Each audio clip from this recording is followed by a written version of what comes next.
ವಿದ್ಯಾರ್ಥಿಗಳಿಗೆ ಕಲಿಕೆಯ ಜೊತೆಗೆ ಕಾನೂನಿನ ಅರಿವು ಅತ್ಯಗತ್ಯ.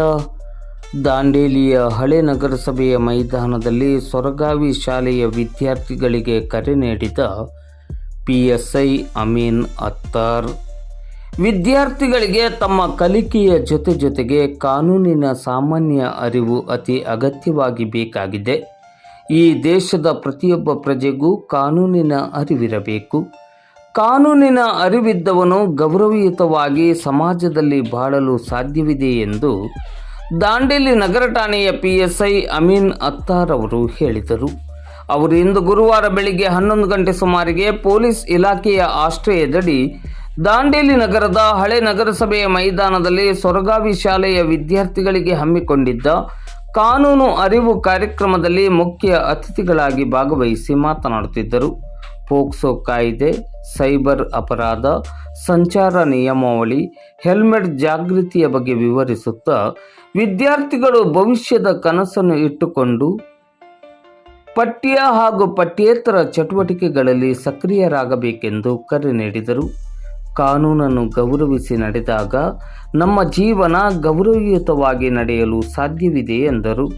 ಈ ಸಂದರ್ಭದಲ್ಲಿ ಸೊರಗಾವಿ ಶಾಲೆಯ ಮುಖ್ಯೋಪಾಧ್ಯಾಯಿನಿ ರೆಜಿನಾ ಡಿಸೋಜಾ, ASI ಮೆಹಬೂಬು ನಿಂಬುವಾಲೆ, ಪೊಲೀಸ್ ಸಿಬ್ಬಂದಿ ಮಹಾಂತೇಶ್ ಜಾಮಗೌಡ ಹಾಗೂ ಸೊರಗಾವಿ ಶಾಲೆಯ ಶಿಕ್ಷಕ ವೃಂದ ಮತ್ತು ವಿದ್ಯಾರ್ಥಿಗಳು ಉಪಸ್ಥಿತರಿದ್ದರು.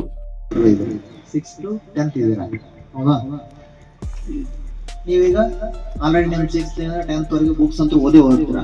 ಬಟ್ ಅದ್ರ ಒಟ್ಟಿಗೆ ಈ ಜನರಲ್ ನಾಲೆಜ್, ಸಾಮಾನ್ಯ ಜ್ಞಾನ ನೀವು ಇಂಪ್ರೂವ್ ಮಾಡ್ಕೋಬೇಕಂದ್ರೆ ದಯವಿಟ್ಟು ನ್ಯೂಸ್ ಪೇಪರ್ ಅನ್ನ ಓದಿ. ಇದಲ್ಲದೆ ಈ ಸೈಬರ್ ಫ್ರಾಡ್ ಅಂದ್ರೆ ಏನಪ್ಪಾ? ಈ ಸೈಬರ್ ಫ್ರಾಡ್ ಅಂದ್ರೆ ತಾವೆಲ್ಲ ನ್ಯೂಸ್ ಪೇಪರ್ ಅಲ್ಲಿ ಕೇಳಿರ್ತೀರ, ಒಂದು ಲಿಂಕ್ ಅನ್ನು ಕ್ಲಿಕ್ ಮಾಡಿ ಅಥವಾ OTP ಹೇಳ್ಬಿಟ್ಟು, ಇಲ್ಲ ಅಂದ್ರೆ ಒಂದು ಇನ್ವೆಸ್ಟ್ಮೆಂಟ್ ಫ್ರಾಡ್ ಅಂತ ಹೇಳಿ ಆಗಿರುತ್ತೆ, ಇನ್ನೊಂದು ಮ್ಯಾಟ್ರಿಮೋನಿಯಲ್ ಫ್ರಾಡ್ ಆಗಿರುತ್ತೆ.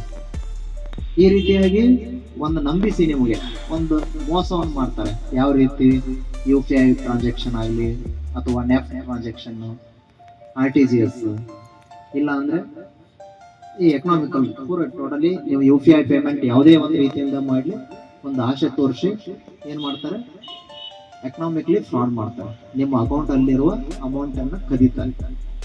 ಆ ಒಂದು ಕ್ಷಣದಲ್ಲಿ ನೀವು ಬಂದು ಸ್ಟೇಷನ್ಗೆ FIR ಕೊಡ್ತೀರಾ, ಆಮೇಲೆ ಇನ್ವೆಸ್ಟಿಗೇಷನ್ ಮಾಡ್ತೇವೆ. ಅದಕ್ಕೆ ಮುಂಚೆ ಅವೇರ್ನೆಸ್ ಇರಬೇಕು. ಆ ಒಂದು ಅವೇರ್ನೆಸ್ ಇತ್ತಂದ್ರೆ ನಾವು ಇಂಥ ಸೈಬರ್ ಫ್ರಾಡ್ ಗಳನ್ನ ಆಗುವುದನ್ನು ತಪ್ಪಿಸ್ಕೋಬಹುದು. ಇದು ನಿಮ್ ಜೊತೆ ಆಗ್ತೈತೆ ಅಂತ ಹೇಳಿ ಹೇಳೋದ್ ಕಷ್ಟ. ನಿಮ್ ಫ್ಯಾಮಿಲಿ ಮೆಂಬರ್ಸ್ ಅಥವಾ ನಿಮ್ ನೇಬರ್ಸ್ ನಿಮ್ ಮನೆಯಲ್ಲಿ ಏನಾದ್ರು ಆಗ್ತಿತ್ತಂದ್ರೆ ಅವರಿಗೆ ಅವೇರ್ನೆಸ್ ಮಾಡ್ಬೋದು. ಏನು ಈ 1930 ಅಂತ ಇಮಿಡಿಯೇಟ್ ನಾವು ಒಂದು ಕಾಲ್ ಅನ್ನ ಕಂಪ್ಲೇಂಟ್ ಮಾಡಿ ಟೋಲ್ ಫ್ರೀ ನಂಬರ್ಗೆ ನೀವು ಕಂಪ್ಲೇಂಟ್ ರಿಜಿಸ್ಟರ್ ಮಾಡಿದ್ರೆ ಇಮಿಡಿಯೇಟ್ ಅದು ಯಾರ ಅಕೌಂಟಿಗೆ ಹೋಗಿರುತ್ತೆ ಅಕೌಂಟ್ಗೆ ಅವಾಗ ಫ್ರೀಸ್ ಆಗುತ್ತೆ. ಈ ರೀತಿಯಾಗಿ 1930 ವರ್ಕ್ ಆಗುತ್ತೆ. ಅದರಿಂದ ಇಂಥದ್ದು ಯಾವುದೇ ಸೈಬರ್ ಫ್ರಾಡ್ ಆಗಿತ್ತು ಅಂದ್ರೆ ನೀವು ನಿಮ್ಮ ಮನೆಯಲ್ಲಿ ಅಥವಾ ನೇಬರ್ಸ್ಗೆ, ಪೇರೆಂಟ್ಸ್ಗೆ ಹೇಳ್ಬೋದು. ಇದು ಒಂದಾಯ್ತು.